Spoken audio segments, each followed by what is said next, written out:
ஆலயா cotton வேட்டிகள், ஷர்ட்டுகள், wedding celebration.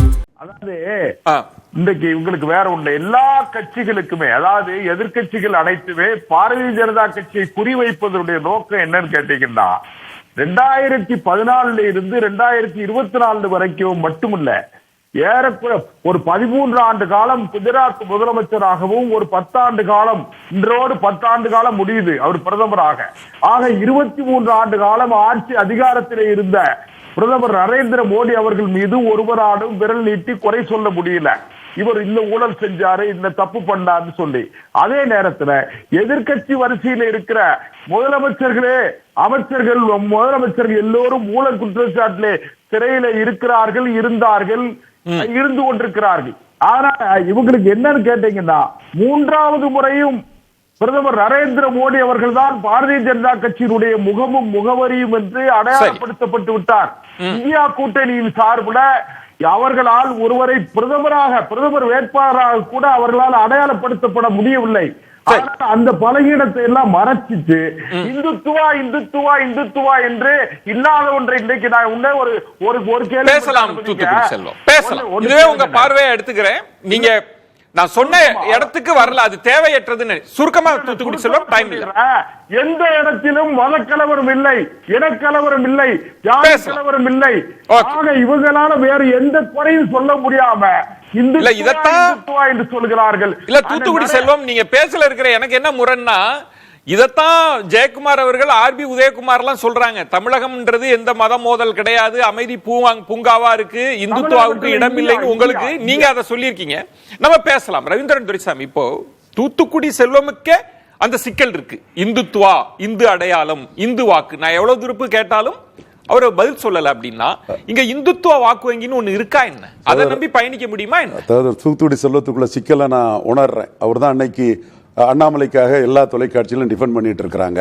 Official உள்ள மற்ற அவரோட சகோதரர்கள் யாருமே இதில் கலந்துக்கலங்கிற போது நான் அதை உணர்றேன். பட் இதில் என்னன்னா, a dead leader cannot lead a party. இல்ல அவர் சொல்ற, அவர் பேச்சில் இருந்து, அவர் களத்துல இருக்கிற, அவருக்கு அனுபவம் இருக்கு.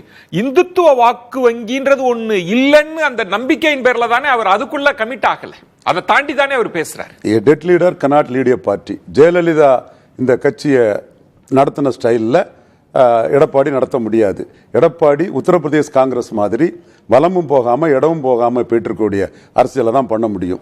இந்த அரசியலை அண்ணாமலை முன்னெடுக்கும் போது மு.க. ஸ்டாலின் ஜெயலலிதா பற்றி சொல்லதுக்குள்ள வரமாட்டாரு.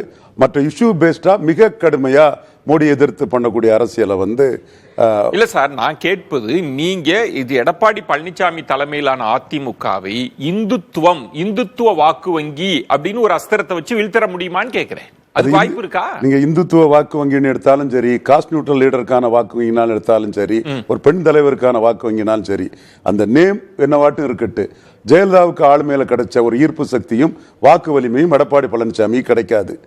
அதை வீக்கன் பண்றதுக்கு இந்துத்துவாங்கிற லெவல்ல சில சொசைட்டில சில செக்ஷன் ஆஃப் பீப்புள், நான் ஏற்கனவே ஓப்பனா சொன்னேன், upper caste, Appar mentality cost, linguistic minority, இதுக்குள்ள ஒரு கணக்கு இவங்களை இன்னும் வெளிப்படையா சொல்ல போனா, ஜெயலலிதாவை ஆதரிச்ச வாக்காளர்கள்ல ஜெயலலிதா உயிரோடு இருக்கும் போது நாம் தமிழர் கட்சி 1% தான் ஜெயலலிதா மீறி எடுக்க முடிஞ்சது. இன்னைக்கு எடப்பாடி பழனிசாமியை மீறி 6.8% வாக்கு எடுத்தாங்கன்னா அவங்க தனிச்சு நின்று அதிமுக பலவீனப்படுத்திட்டு இருக்காங்க.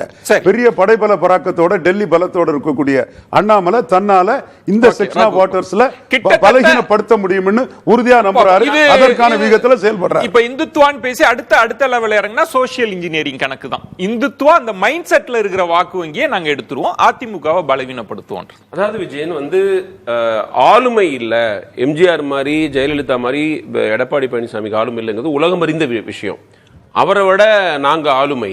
நான் ஐபிஎஸ் படிச்சிருக்கிறேன், ஐபிஎஸ் வேலை பார்த்தேன், ஐஏஎம்ல படிச்சிருக்கேன், இளைஞர், தமிழ் இங்கிலீஷ்லாம் நல்லா பேசுவேன், அப்படி சொல்லுங்களேன். அதனால என்ன, நீங்க எனக்கு வாய்ப்பு கொடுங்க, என் கட்சிக்கு வாய்ப்பு கொடுங்கன்னு சொல்லுங்களேன். அதை சொல்றது எது தடுக்குது? நீங்க தலைவர் சார் நிறைவு கருத்து பேசுங்க. நான் கேக்குறேன், நீங்க அதை லாஜிக்கலா மாதிரி பேசுங்களேன். என்னால நான் இந்தியா ஃபுல்லா போய் பிரச்சாரம் செய்ய முடியுது, அந்த அளவுக்கு எனக்கு திறன் இருக்குது, கம்யூனிகேஷன் ஸ்கில் இருக்குது, நான் இளைஞர்கள் கிட்ட எனக்கு ஒரு எமோஷனல் இது இருக்குது, கனெக்ஷன் இருக்கு. ஏதாவது சொல்லுங்களேன். இந்துத்துவாங்கிறது தமிழ்நாட்டில் எடுபடாத விஷயங்கிறது திரு மோடியோட பிரச்சாரத்திலே தெரிஞ்சிருச்சு. ஃபர்ஸ்ட் ஃபேஸ் ஏப்ரல் 19க்கு முன்னாடி அவர் முஸ்லீம்ங்கிற வார்த்தையை எங்க பயன்படுத்தினாரு? சேலத்துக்கு வந்தாரு, கோயம்புத்தூருக்கு வந்தாரு, எங்கெங்கயோ வந்தாரு. ஏதாவது சொன்னாரா?